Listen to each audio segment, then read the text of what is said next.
Hey, this is Liz, and you're listening to the SouthCack Syndicate Podcast. Episode number 9. 9. Almost double digits. What are we going to do for our 10th? I don't know. Probably the same thing we do for everyone. It's like our 10th episode anniversary. It's not really that big of an anniversary. We get to 100, we'll do something. We'll have an open airing party. Something.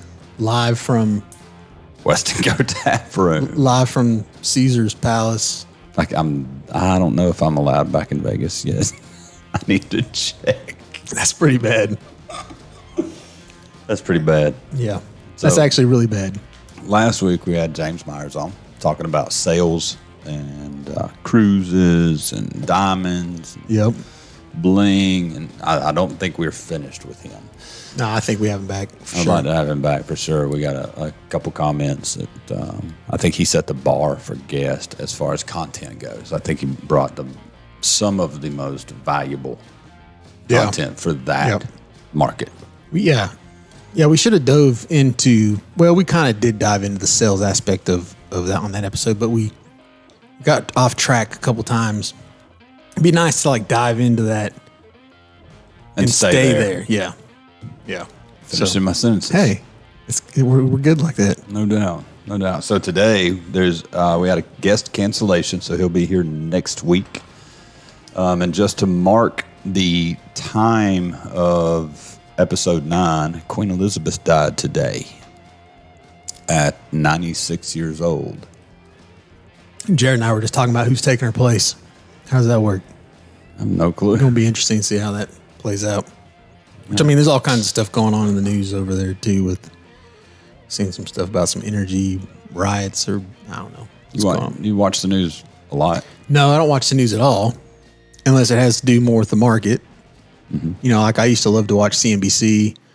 But even then, they would get into like political stuff and other things. And I'm like, nah, man, I just want to hear about the market. Yeah, I'm with you. I try and avoid any of the news. Like, I don't need the negativity in my life as far like I can't change what's going on there. Yeah. That's all I can do to read the local news. I mean, it's bad enough. My thing is, it kind of goes back to what we talk about where you say surround yourself with the friends that celebrate your wins. That's right. Or those people that the news is the same thing. Like if you're putting it in your brain all day long, you won't get out of the house. It's going to be tough to do, you know, not saying that those things don't matter. Right. But the things you have no control of, you shouldn't worry about. You should focus on things you can control. And a lot of those are going to be what enters your brain, the thoughts that you have about this world or what's going on. Yeah, regardless of what people think. I actually saw this today. Somebody posted it or there was an article about it. Regardless of what you think, the people that you surround yourself with is what you'll become. Yeah, for sure. 100%. You know, so if you're hanging around with a bunch of, ones, then you're going to not really exceed past 1. If you're hanging around with a bunch of 10s, then if you're a 5 and you're hanging out with 1s, you're going to go down. Of course. It's just natural. Mm-hmm. Now, if you're a good 5, you should bring those 1s up a notch, maybe 2, but you're both going to end up as 3s, right? Yeah, you'll be the average. You're going to be the average of the 2. So, you know, if you're a 5, you need to be hanging out with 10s or 9s. You should just be hanging out with 10s, period. 10s are probably be tough to get. So I guess the way I would think about it is say a 10 would be a billionaire and a 5 would be just an average Joe. How does that guy hang out with the billionaires? Like that's going to be a tough sell, right? You're going to have to work your way up. You have to start hanging out with the guys that have more than just the average Joe, then the millionaires, then, the multimillionaires, right? Like you're not just going to go straight you're not going to cold call a 10 and go, hey, can we be buds? Right. I see what you're saying. So, you got to run the right circles. Sure. As a 5, you should probably be acting like a 7, dress like a 7, run in those circles, get to know people, and then you become a 7, and then you get to start running with the 8s and the 9s, and the next thing you know, you get phone calls from 10s. That's right. Saying, hey, man. So, and you could still be a 5 inside. We know a lot of those guys. I'm one of those guys. No doubt. What are you talking about? No doubt. So Labor Day weekend just passed. What'd you do? Did you do anything crazy off the wall? Nothing. Spent time with family and kids. That was it. But the weather sucked too. But I know. We did our annual dove hunt. So we did a big dove hunt the farm. Right on. Got rained on a lot. Yeah. But successful hunt still the same. While you're out there? Oh, yeah. Got rained on while you're out there? Yeah. You have to use blinds? No. No? We just put everybody along the tree line of the fence road. Yeah. Pull the trigger. But birds don't like to fly when it's pouring rain, but they love to fly in between storms. Yeah. So if it's misting. They're moving. Oh, yeah. So it was a good hunt. Yeah. How does that work with dove? Do you call them in? Nope. Nothing. You just wait for them to take off. So you got to plant. You got dogs? You got to. Some did just retriever dogs. So they're flyover birds. You don't kick these up like quail or pheasant. So you just wait for them to fly over. But you got to establish your field. You got to plant the field. Like last year was the first year we planted this particular field. So it was a tough hunt because the birds are like, that wasn't there the year before. Yeah. So this year was a little bit better, and as we keep establishing that field, it'll keep getting better. And it was probably 10 or 12 of us. That's what Megan was saying. She was saying as she was cleaning them, she didn't even, the food that she saw in their belly wasn't even what you guys planted. Oh, yeah. So they were all full of millet, and we planted a big sunflower field. Yeah. Crazy. But there's a lot of millet in that area. But I will give listeners this hint, marriage tip. Marry a girl that'll clean your birds. Yeah. Because she just went to town. Go check out Jared's Instagram. No doubt. You'll see a picture of what he's talking about. Proud to have that one. So what are we talking about today? Today, let's get into something that's not really our forte. I say that, but I can still see where you do this and I do this. We're just not aware of it, and that is like a guilty pleasure collecting. Like, what do we collect? Well, and I don't even necessarily mean like, we could talk about both. We could talk about the things we collect as a guilty pleasure, but I also want to get into I don't know if it's the underground world, but those circles where people can make money with collectibles. Collectibles being baseball cards, anything that's tangible, like micro machines, toys. And like when I think of it, I think of like high-end cigars, high-end whiskey, wines, guitars, watches. You know, there's people who basically buy and flip those things and make money. Shoes, sneakerheads. I mean, that's a big thing. That's a huge thing. Yeah. I think it's just as big as everything else. Matter of fact, I think, the wine industry or the whiskey industry is probably bigger when it comes to the collection side. There's people that have $1 million collections, right? Yeah. There's probably very few that have $1 million collections of sneakers, but sneakers are on the more of the forefront because I don't know about that one. Not as many. You think about how many underground whiskey and wine collections there are. Sneakers are a thing that not really people think about. But I think the reason that you hear more about sneakers is because it's more of pop culture right now. Where wine's not pop culture. Whiskey's not pop culture. And it's a younger. It's a younger generation, right? And so you hear a lot about it. It's more of the culture of today. Whereas the wines, the whiskeys, the cigars, the watches, you name it, they're a little bit less. And I've always, we talked about it last episode about I love a good timepiece. I had to wear one today. What kind of watch you got on there today? It's my Nixon 5130. I'll tell you something interesting about this watch. So it's big. Yeah, it's not a super expensive watch. It's a 51 millimeter face on it, which is big. Usually you see like the biggest face you usually see is about a 41 millimeter.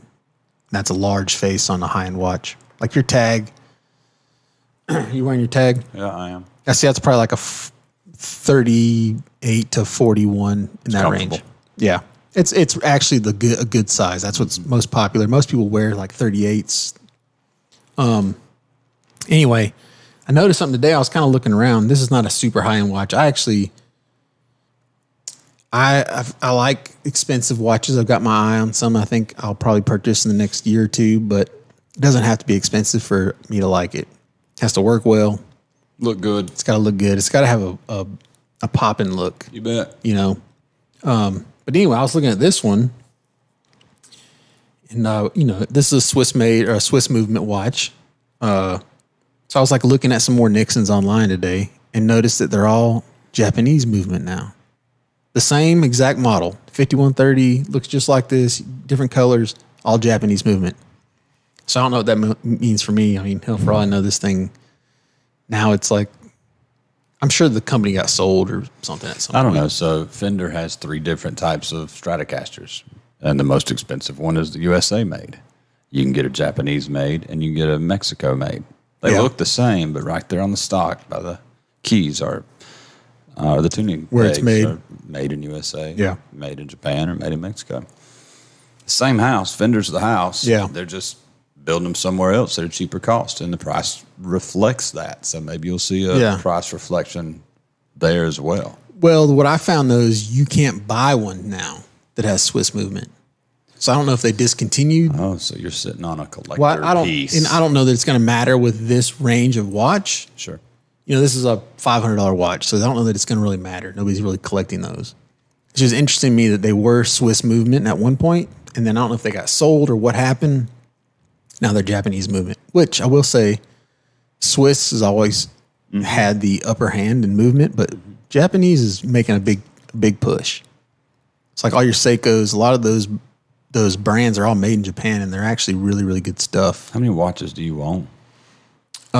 Just a couple. I'm getting ready to change under a dozen? Yeah. But you're going in.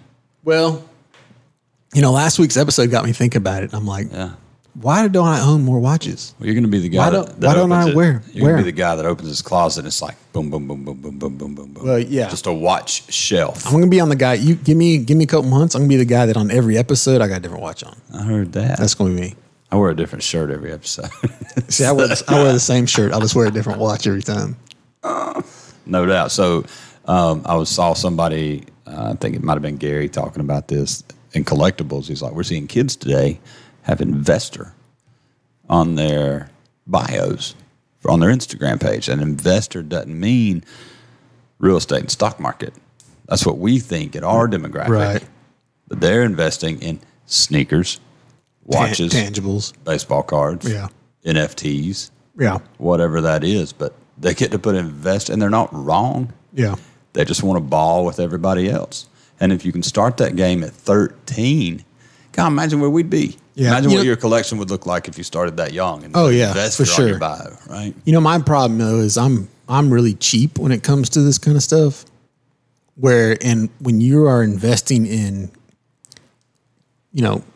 quotes, collectibles, and the kind of collectibles I like are like fine cigars, whiskey, watches. You really need to be spending some money to get the collectible style stuff. If you're just buying $500 watches, those aren't collectible watches. Nobody's ever going to want to buy that from you down the road. You're going to have to start at like a $2,000 watch. I don't know. There's not a market. There's not a resale market for watches that are cheap. But it doesn't go up like anything else, like real estate. Maybe if you hit the select few. I think it's less like real estate and more like baseball cards. In the 80s, 70s and 80s when we were coming up, whatever, you might buy every card in one suit of Top Shelf, whatever it was, right? All those cards are worthless, but the Ken Griffey Jr. or the whatever it was that year, that one card is worth something. Bo Jackson. Yeah, whatever. All the rest of them are junk, right? So that probably happens with watches. You might have an up-and-coming brand that comes out, and it's like their rookie. It's like their rookie watch. And you could have bought it for $500. Well, then they go on and blow up and do big things. Sure. 25 years later, now that watch is worth a lot of money. But if you're playing in that market, imagine how many of those watches of different brands you'd have to buy. They're all going to be losers, but that one. Mm-hmm. It's the same deal with the cards, right? Except the cards you're paying, $1 a pack. Watches, you'd be paying like $500 a watch.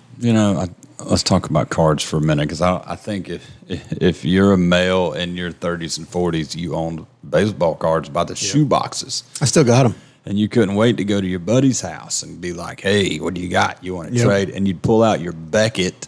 Yep, see what the price was. And see what the price was and if it was up or down. Yep. Like, I think Beckett taught us how to be stock traders. Yeah.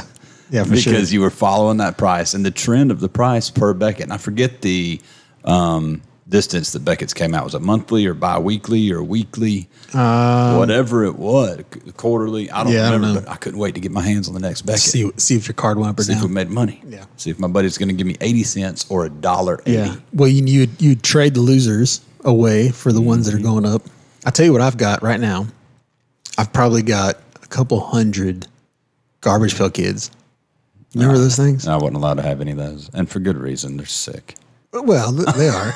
Like, Which I got a bunch of baseball cards that are probably worth nothing. I got a ton of football cards that are probably worth nothing. But it's fun because I'll get them out every once in a while and show my kids. And, you know. yeah, this is what we used to do. I'm like, look, this is what I love, the Garbage Pail Kids. And so I'm reading them off. It's like Floozy. Trailer Trash Tommy. Yeah, and Floozy Flary or whatever her name was. And Snotty Joe, whatever the heck. You know. I can see the card right now. Vile Kyle. That was mine. But then I read that the cards that we collected have zero value today. Like 99% of them. Like 99.9 with a line over it. There's like like even our Mark McGuire's, who was just banging back. One of the the Bo Jacksons. Bash Bros. Like Sosa. Yeah, Kevin, yeah. Those guys a lot of were those. the cards to have, and they're not worth anything. Well, and what you needed was, what happened was when we were young, cards, the whole industry was making a big come up, right? And so what happened was those card companies were cashing out because they were just like, man, they're popular. Let's just print 5 trillion of them. So the Mark McGuire's and the, you name it, the Bo Jacksons, they're not worth anything because there was so many of them made, right? It's the limited ones, the ones that people hung on to that are still crisp and clean, that are worth money. You can buy a brand new box of Upper Deck, like a full box, not one pack, but like the 25 packs in a box or however many packs. Still unopened in cellophane. From the 80s. For like $30. Yeah. You really think you're going to pull a $200 card out of that? Yeah, there's not one in the whole set. There was in 89. Yeah. But there's not in 2022. That's and right. so, but cards are still relevant today, but it's the new cards. Let me ask you this, though. Imagine having a Kobe card. Yeah. And I've got now. some Kobe cards. I've got some Kobe. Check this out. So I was collecting phone cards for a while. So, you know, this is way back. The young folks out there, you used to have these things called phone cards. They were like credit cards. And they had a dollar amount on it. And it had like a thing on the back where you'd scratch it off. And it was cell phone minutes. Or wasn't even cell phone. It was phone, it was just internet, phone, long distance minutes. It was just minutes. Regular phone line minutes. And so you could buy these cards and use them for phone calls, and it'd be based on minutes. Now, obviously, you don't have that anymore because cell phones and landlines are gone, and there's no such thing as long distance and all that stuff's pretty much a goner now.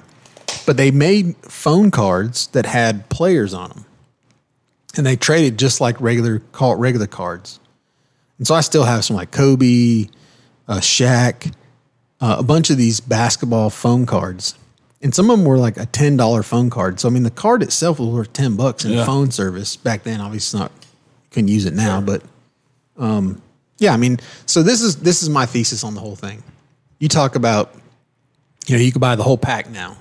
Well, the whole set now, if you added up every card in the whole set, like if you had a complete set, it's probably worth like $35, $40. That's why you can buy those packs so cheap, because there's no high dollar cards in there. The reason that is, though, is because when there was a card in there that was worth $200, say in like 85, 90, whatever the year was, right? There was a Mark McGuire, whatever, you name the card, Ken Griffey Jr. And that card was his rookie card and it was worth $200. Guess what everybody did with those cards? They collected them, they kept them nice and pristine, blah, blah, so on and so forth. Now, guess what? There's so many of those out there that they're not worth anything because the demand is way less than the supply. That's right. What happens usually, though, is when you have somebody that has a bum rookie year, has a bum 5 years, and nobody ever collects those cards. They're the ones that end up in the spokes of the bicycle. Yeah. Right? And then that guy comes out, does big things, maybe trades teams and starts playing better, gets on the juice. I mean, there was years of that where then that person comes out and the demand is way higher than the supply. Those are the cards that, Kobe, came out of the gate running fast. He was good from day one. So everybody got those cards and put them away. Sure. You know what one of the most collectible items are? Star Wars. Oh yeah, I can see that. Anything Star Wars. Yeah, well, the original stuff. Yeah. Because there's no. Yeah, like Boba Fett, Darth Vader, If you had some of the original G.I. Joe style, for Star Wars stuff, And I remember playing with those, as a kid. If you have any of that stuff, it has to be the original stuff. Mm-hmm. The supply is so low that the demand is through the roof. I saw one. I was watching a little clip of Pawn Stars, a little pawn shop in Vegas. Rick had, and it was a little prototype of Boba Fett, and the guy wanted $125,000 for it to buy it. So he brought an appraiser in and says, "Well, this is a one of one. There's really no price you can really put on it." Yeah. He said, "But I could see us traded at around $80,000." Wow, and crazy. I'm like, "What?" Yeah. It's like anything Star Wars. Yeah. It's just through the roof. And G.I. Joe as well. Now you say that. Remember, I was probably 5 at the time the aircraft carrier came out. Yep. Nobody in my hood could afford that thing anyway. Yeah. And it was so big, where are you going to play with it at? Because we grew up in a really small trailer. Like, we didn't have room for so I didn't get none of that stuff I didn't get any of that either. The Star Wars stuff I played with was with friends. I wasn't really that interested in it, to be honest with you. But even like G.I. Joe, I didn't get all the fancy G.I. Joe stuff. Like, I think I had a couple guys. Yeah, I didn't either. No vehicles. They walked everywhere they went. I had a He-Man. I had some He-Man stuff. But I didn't have the Castle of Grayskull. Well, we're going back, aren't we? Right? So anyway, a couple Smurfs here and there. And this is kind of a good lesson. I think everything goes back to supply and demand. I mean, we know it does, right? Even everything. When you talk about real estate, same way. Everything. If there was 40 buildings for rent on this strip right here, then I can't get as much rent. Exactly, because somebody just go to the next one, Yeah, that's what I traded in my toys for. I just collect buildings. That's right. It's a good trade. Yeah. Good trade. But now I find myself selling my collection. Yeah, I don't get that. Why wouldn't you? I mean, you can collect because you like looking at it. Listen, if G.I. Joe, for every G.I. Joe I owned, if he could work for me and he paid me every month, I would have kept all them jokers. You know I what would I'm have saying? had to keep my G.I. Joes for 2 decades for it to pay me what we're selling the market for. Think about how much they'd have paid you in that 2 decades, though. What I'm getting. And how much they would have paid you over the next 2 decades. Yeah, well, I'll reinvest. I'll buy more G.I. Joes. The next 4 decades. Hell, we got a good 40 years ahead of us still. Oh, at least. Yeah. My chiropractor, so I went to see my chiropractor today, and he said, "Hey, let me ask you something. If your body was a used car, would you buy it?" And I was like, "Hell no." I know. That thing was drove like hell. I need to trade this thing in. And he said, this is why we wonder why youth is wasted on the young. Yeah. Because we don't know. We don't think about it. And I was telling him, I was like, if I'd have known or listened to everybody older than me saying, take care of your body. Well, and I remember, my uncles playing ball and stuff. They were like, "Oh, you going to feel that one day?" Yeah, buddy. I'm like, what are you talking about? Feel that one day? I feel it right now. It's going to go away. I'm going to be good. Nope. You feel it every day. The old knee, you twist the knee just a little bit wrong, getting out of the car, and you're like, "Oh man, that happened back in." Other than watches, what else do you find yourself collecting? Not much. I mean, we kind of mentioned it last week. Like, timepieces is really the only thing that and this is the thing. I don't even collect them. I'm gonna change that. Y'all hold me accountable because I'm gonna change that. Yeah. Last week kind of got me thinking, like, maybe I need to really focus on something that is 100% frivolous, but I kind of want to get into stuff that is going to age well too if I ever want to sell it or trade it. But, I got into cigars for a little bit, but you smoke those. So it's like, it could be a fine cigar, but unless it stays in the collect. People do. People literally buy 2 boxes. They don't dry out over time, over 20 years. No, they're better. They age like they ferment and wine. Yes. So a lot of people will buy like a select cigar. And I think cigars are different too because they are super rare, right? Because what happens is there's depreciation built into the fact that people smoke them, kind of like wines. When they make a vintage of wine, X amount of bottles, whatever, a lot of that's going to get drank over the years. Mm-hmm. So the longer you can keep it, the rarer it gets. You get down to a 20-year-old wine and it was a really good vintage. There's a good chance that there's only a couple bottles of that left. If you find a wine in my house that's 20 years old, I'm telling you, don't drink it. Because it is not one of those that age better with time. What's the song? There might be a little dust on the bottle. Oh, no doubt. David Lee Murphy. That's right. It's a good one. That was a good one. So you know that you're a collector when you get to put your collection on your balance sheet. And you think about that. When your collection of blank holds enough value to put on your balance sheet. One of the things I want to do is next week, our guest next week, if he pulls through for us, he's a wine connoisseur. He knows way more about wine than I do. Is he bringing wine? I'm gonna bring a bottle. I don't know. We're gonna blind taste test him. Yeah, maybe we could do that. I'll bring some like $2 Chuck and Boone's Farm, a decent wine, and we'll see. But one of the things I seen, I'll ask him about it next week, is you can invest in wines now. You don't actually have to hold them. So there is a platform now where you can invest in certain wines, and you could be just a share of it. You could own just a share of that bottle. You don't even have to own the whole bottle, and then your investment appreciates or depreciates dependent on what that wine does, and somebody else houses it for you. And I seen an interview with the guy that owns the I guess he was the founder of the business, and they were like, "How many people actually drink these wines?" He's like, "Very few." He's like, "Most of this is pure investment. It's like they're buying low, selling high. That's the whole objective in this whole thing." He's like, "But we do have the occasional buyer that wants to come basically take that bottle with them that they had been holding or saving or whatever." Mm-hmm. And so, I mean, you know, when you speak to that, like you don't see people like, "Here, I'm going to hold this Barry Bonds card for you, and you can be an investor in it." There's a company out there that you can do that with wine, with Lamborghinis, with Bugattis, vehicles, tangibles, like old guitars, and you can put in. We're offering today 1 33rd shares. Here's your cost per share. The hold limit is going to be 4.5 years, and then we'll sell. And then what does automatically pay you out? So that's right. So you're going to put in your $500 or six-figure number. And I said I wasn't going to talk about NFTs. Well, we're not talking about it. We're not talking about NFTs. We're talking about the exact same thing. Oh my God! All right, we're not going to go there anyway. So yeah. Dancing Panda is not. I can't drive it. What's a dancing panda? That's an NFT. No, but I mean, you could you could put you could digitize an asset like a bottle of wine, mm-hmm. and then sell the NFT, mm-hmm. and say, hey, built in the smart contract, you have to hold it for 4 years. So anyway, we won't go there. I think that's a cool. I don't know. It's very interesting to me. I don't know that much about any of it. Right, the wine, sure. The cigars. I mean, I like the fine cigar. I think. But would you put your money into a company that does? Would you buy shares of tangible products? No, but this is the way I look at it. There are people as interested in that stuff as you are real estate, or you name it, mm-hmm. right? And for those people, I think it makes a lot of sense to them. Like I don't really have like hardcore interest. I mean, I like a fine cigar, but I want to smoke it. I mean, you won't see me buying like a $500 cigar because I couldn't bear to smoke it, right? I don't want to buy a Porsche and put it in my garage. I want to buy a Porsche and drive it. Right.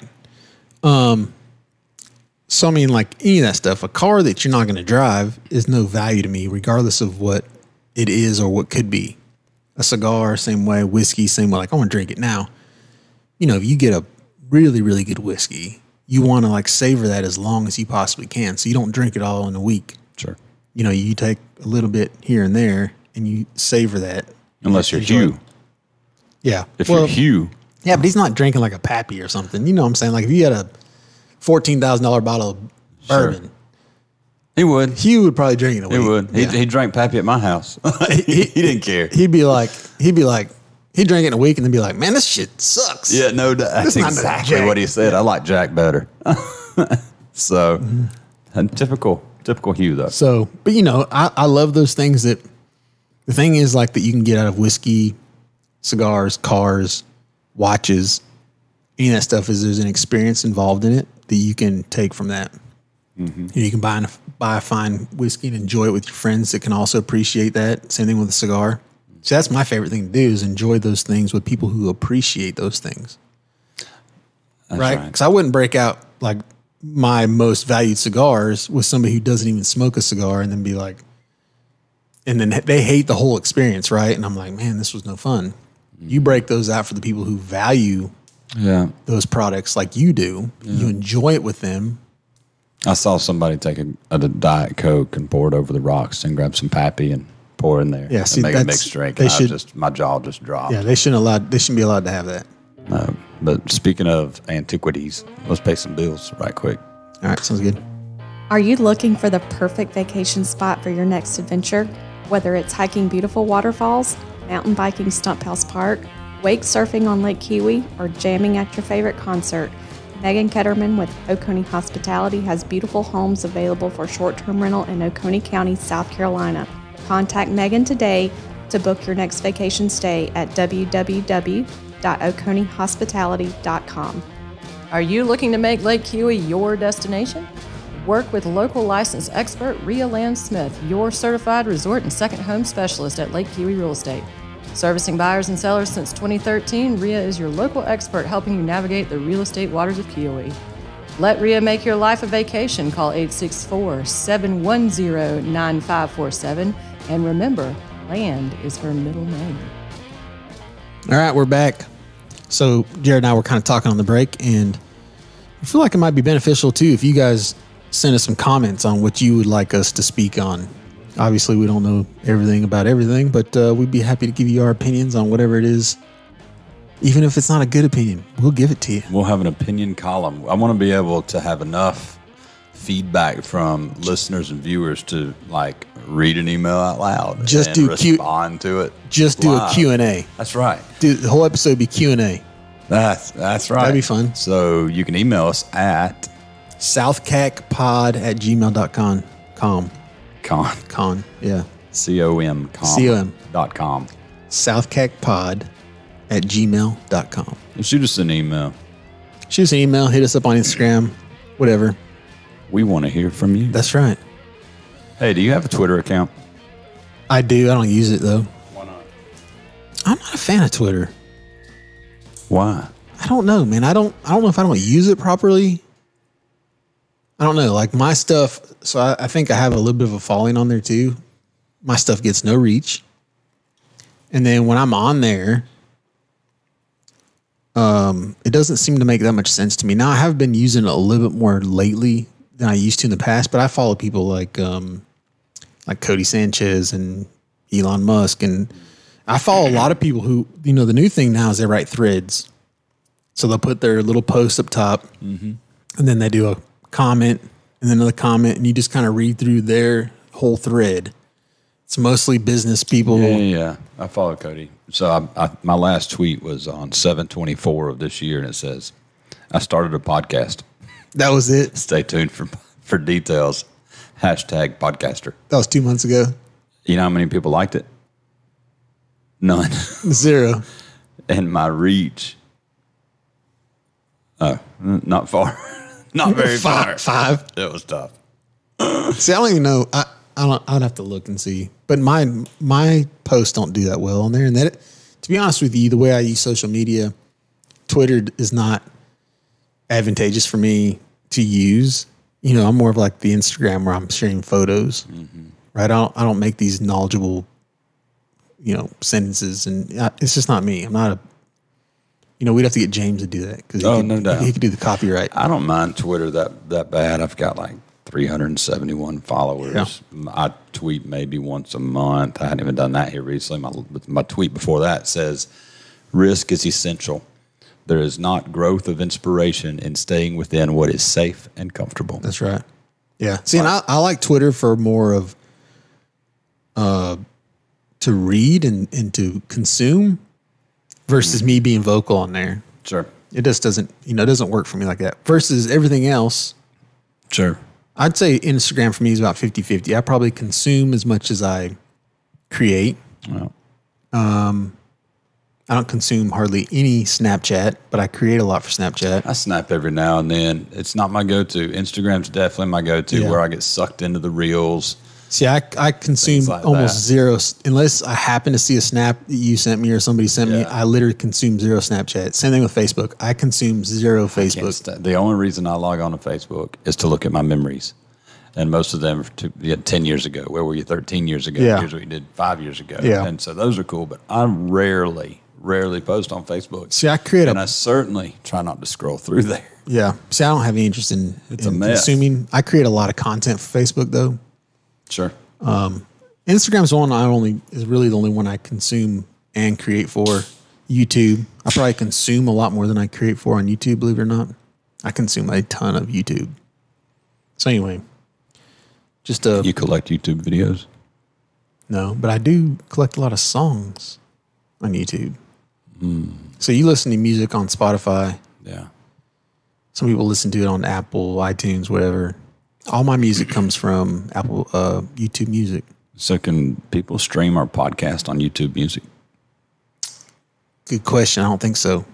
Look into that for us. Yeah, I'll have to look into that. There might be a whole nother section there. Now, I will say for those listening, if you want to see our beautiful faces, you can go to YouTube. Just search SouthCack Syndicate Podcast. You can find us on there. We're usually a couple episodes behind on YouTube, 1 or 2. So like this episode, if you're listening to it right now, you won't see it on YouTube, but For a couple more weeks. Yep. As I get caught up. Sure. All right, so let's get back to, we can kind of maybe put a little bow end on this conversation about collectibles. What's fun? Go ahead. I was going to say, we kind of just, moseyed our way through this. No real point. But I guess what we kind of figured out in this whole thing is really everything comes down to supply and demand. Mm-hmm. If you can figure that niche out, whatever it is, it could be cat toys. If you can find more demand than supply, but you can get your hands on the supply, you can make money. Mm-hmm. You can make a business out of it. What if you collect money? Ooh, I think money's a tool, man. I don't think money's worth collecting. It doesn't make any money if you collect it. Well, that's what I'm saying. I think, everything you get in, you should put out. Mm-hmm. I tell my wife all the time, I like to feel broke. Mm-hmm. She's always like, man, we never have any money. I'm like, that's good. That's the way we should be. Mm-hmm. As soon as it comes in, I should be sticking it somewhere. In hopes that it can make me some money, knowing that it's going to make me some money, whatever. I'm sticking it somewhere. Like, it don't need to be in our bank account. I know that makes you feel good. Megan's the same way. Yeah. Oh, I need a buffer. No, you don't. No. I mean, a little bit of a buffer's fine, right? But don't put it all in there. Mm-hmm. Don't sit there and look at your number for retirement. Like, you need to put it into work. Mm-hmm. Let it work for you. That's right. And so, like, my baskets are, like, super risky. Like, not roulette, as you guys say. Understood. But super risky.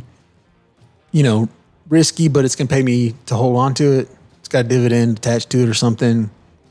Some real estate, a little bit of everything. Yeah. Some of it I put back in myself, like we talked about, with the YouTube channel or whatever, podcast. This is a prime example of us putting money back into ourselves. Yeah. It's like we're betting on ourselves, though. If you look at it, it's like, is there going to be a single person who wants to listen to this? Well, we don't know. Let's find out.